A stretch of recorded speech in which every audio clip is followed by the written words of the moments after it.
From day one, we've been right about Momo's Dragon Fruit Devil Fruit being a clone of Kaido's Devil Fruit. We've done a few fair theories on this topic, and now it's time for one last one.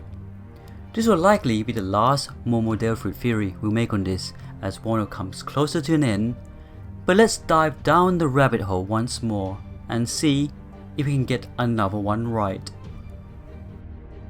So in chapter 1021, revealed that Momo has decided that he wants Shinobu to use her jutsu / devil fruit power to speed up his age, so that he can aid Luffy in the fight against Kaido as a full-grown dragon. We did have a theory lined up about Momo aging fast for this reason, but we was too late. A moment of silence for that theory. But all's not lost. The second half of the theory is live and well, so let's expand on it now. So Momo's aim is to become a grown man, which in turn will make his devil fruit power also age, meaning his dragon form will be likely as big as Kaido's. Now this shouldn't mean that Momo will all of a sudden become super powerful. We must remember that even if his dragon form is as powerful as Kaido's, Momo lacks experience, and even going into this fight will have the mind of a child. Shinobu states that she can make him older, but his mind won't mature, meaning he'll still be the scared young boy he is now, which is going to make problems in this fight, as a moment's hesitation can mean death. That being said, Momo isn't alone and will likely be protected by Luffy or even Yamato.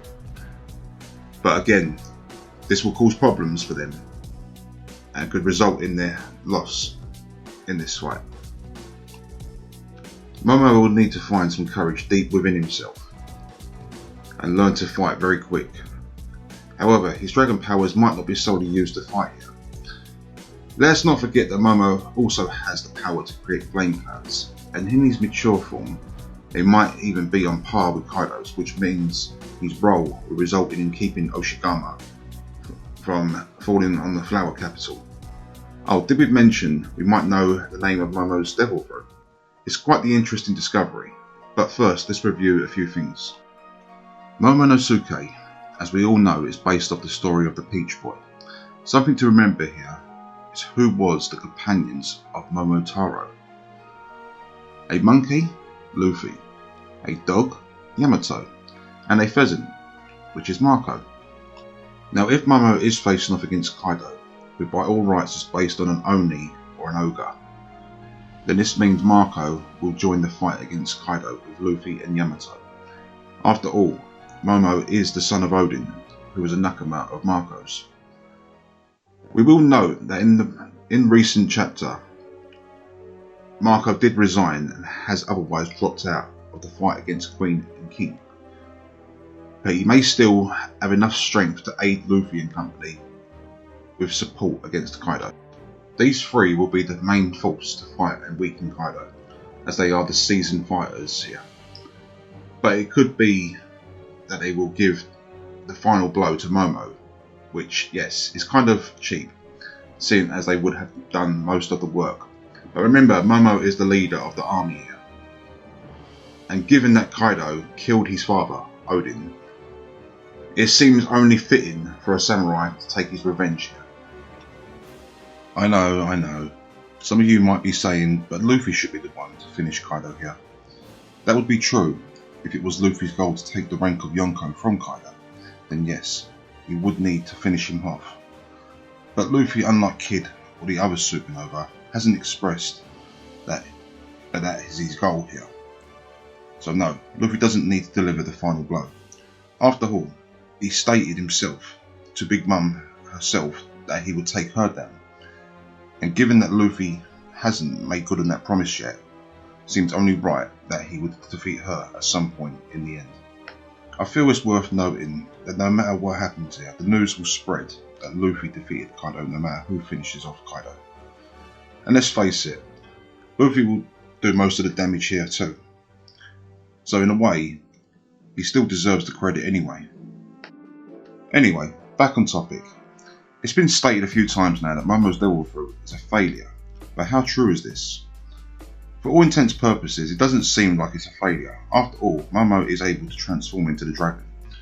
He can produce flame clouds, so what makes it a failure? Our idea has always been that it's because Vegapunk desired to create a European dragon rather than an Eastern dragon. Like the dragons he created on Punk Hazard, which were European dragons, as they have wings.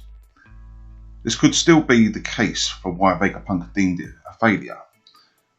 But when CP0 also mentioned this in a chapter not so long ago, this leads me to believe that this isn't the idea of a failure that they, CP0, are thinking of.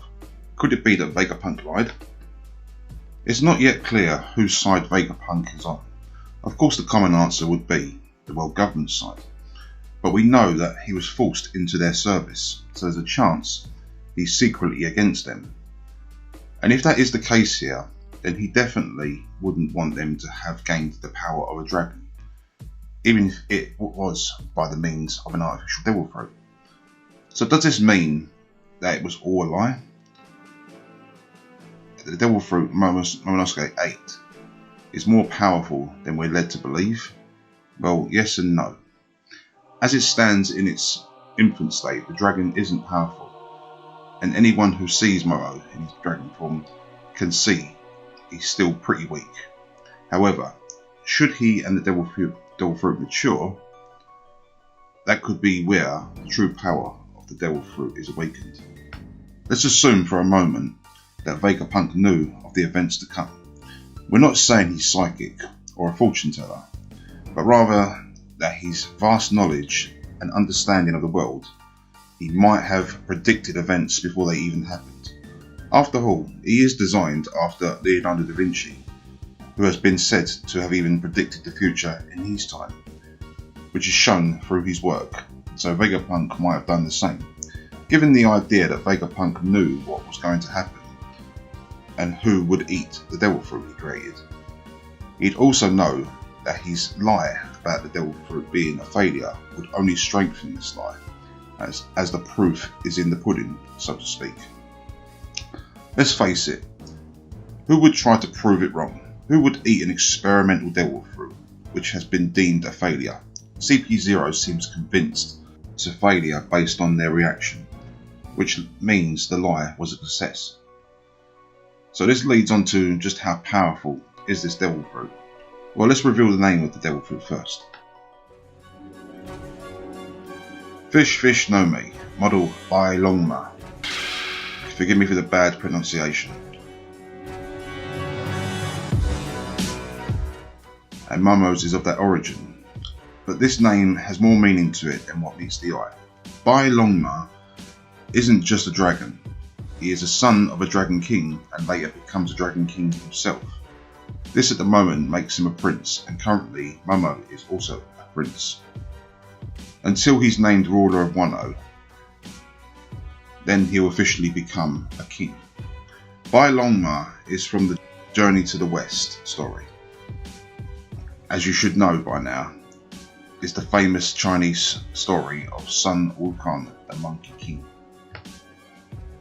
As we've been saying for a while now, it should be plainly obvious, Luffy is the Monkey King, and given that Momotaro in the Peach Boy story has a monkey who he friends and fights alongside him, this only adds to further make this point. A short insight into the story of Bai Longma.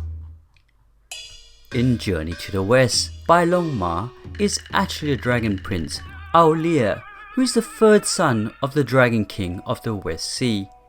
He once set fire that destroyed a pearl that was a gift from the Jade Emperor. He was about to be executed for committing this offense when Guan Yin appeared and begged for his life. The Dragon Prince was spared from death and banished to Yingshou Stream in Xipan Mountain when Tang Sanzang is crossing the stream. The prince appeared in the form of a giant white dragon and swallows Tong's white horse in one go. The dragon then fights with Sun Wukong but is no match and retreats underwater.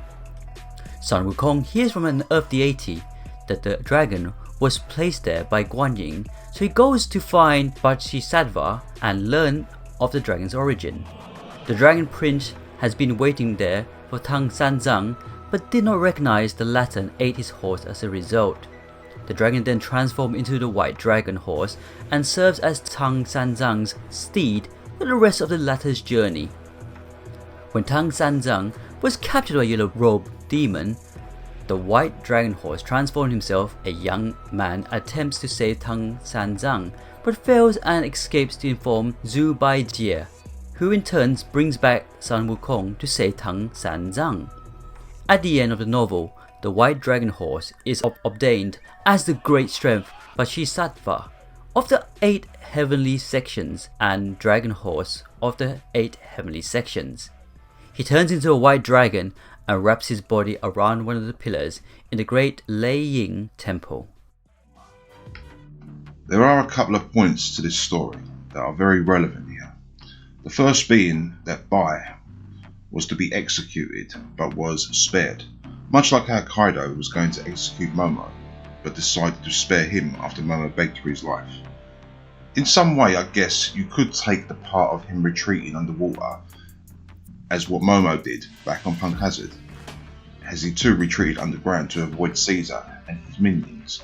Of course, Momo, not being a devil fruit user, couldn't retreat underwater, so ground is the replacement here. Now the part with the horse, we don't feel is very relevant here, other than the fact that you'd ride a horse, and Luffy is planning to ride on Momo's back to get back to Oshigang. In a dragon form, of course. No, what's important here is the fact that this is a white dragon, which is what we now believe will be the true colour of Momo's adult dragon form. Why white and not stay pink, you might ask? Well, dragons in all cultures are just based off real life, reptiles, snakes, etc. And funny enough, the bearded dragon is just such a lizard that its colour changes with age. And this too might be true with Momo's devil fruit, and it can make a lot of sense. Here's why. Now pink is clearly a take on the Peach Boy thing. Peach is his own shade of colour, but falls into the pink shades. Now of course, we should know that to make the colour pink, you need white and red to mix into pink, right? Now let's consider that these dragons are of Chinese origin, which is clear based on them having 4 toes or claws, where Japanese dragons have 3. Wano is a Japanese themed arc, so shouldn't Oda have made them Japanese? Again, yes and no. Oda could have taken that road, but for all intents and purposes, he chose Chinese dragons, and here's why. Chinese mythology almost portrays dragons as benevolent, but Japanese myth sometimes portrays them as destructive monsters, like the European dragons. Now Kaido is seen as a force of destruction, but that's because he uses his power in that way. But he has the potential to be better than that, however, he won't. I'll get on to why Momo will be a benevolent dragon soon. First, let's just finish explaining why he'll be a white dragon. As we mentioned, Oda could have used the Japanese theme, but decided not to. However, he may have sneaked that into Momo's dragon design. As we said, white and red mixed makes pink. Well, what is the colours of the Japanese flag? White and red, right? With this in mind, Oda could have made Momo's dragon form into a Japanese symbol with the colour scheme, but also stay true to the Japanese theme of the story of Bai Longma, the white dragon. Only Momo may have some red in his design. Now should Momo become Bai Longma, he will become a dragon king, which in some regards will make him a dragon god, meaning he might gain powers we've yet seen. And of those powers, he will have the power of nature, as Oriental dragons are said to be forces of nature. What this means is Momo will have the power to transform Wano back into the natural beautiful land it once was before Kaido and Orochi turned it into a wasteland. This is the power of a benevolent dragon, to change the land and make it pure again. Momo will literally restore Wano back to its pure and beautiful state as it once was long before Kaido and Orochi took over and destroyed the once beautiful country. Anyways, thanks for watching and listening. This has been Legendary Anime narrating for this video for Panda, as he's been very busy of late, the birth of his newborn baby daughter Nami. I hope everyone has congratulated Panda and his lovely wife, and Uncle Legend hopes to see you all soon and celebrate properly. I hope you all can forgive me for the bad voicing on this video. I just don't have the patience and the great skill Panda does. But to help my bro out and get this theory out, I decided to give it a go. Anyway, let us know what you think of the theory, and like and subscribe. As you know, we got a Twitter account, meet us there. We got a Facebook, join us there. And also we got a Discord channel with over 2,000 members. We're a great anime team, great members. We always talk about our One Piece theories in this channel. We always talk about One Piece in general. We talk about films. We talk about games. So if you haven't already, see you there on the Discord channel. One thing, I don't know why. It doesn't even matter how hard you try. Keep that in mind, I designed this rhyme. Explain in due time. All I know, time is a valuable thing. Watch it fly by as a pendulum swings. Watch it count down to the end of the day. The clock ticks life away, it's so unreal. Didn't look out below. What time fly through out the window. Trying to hold on, but didn't even know. I wasted it all just to watch you go. I kept everything inside, even though I tried. It all fell apart. What it meant to be will eventually be a memory of a time when I tried so hard. Yeah, Flying Panda. Here we go now.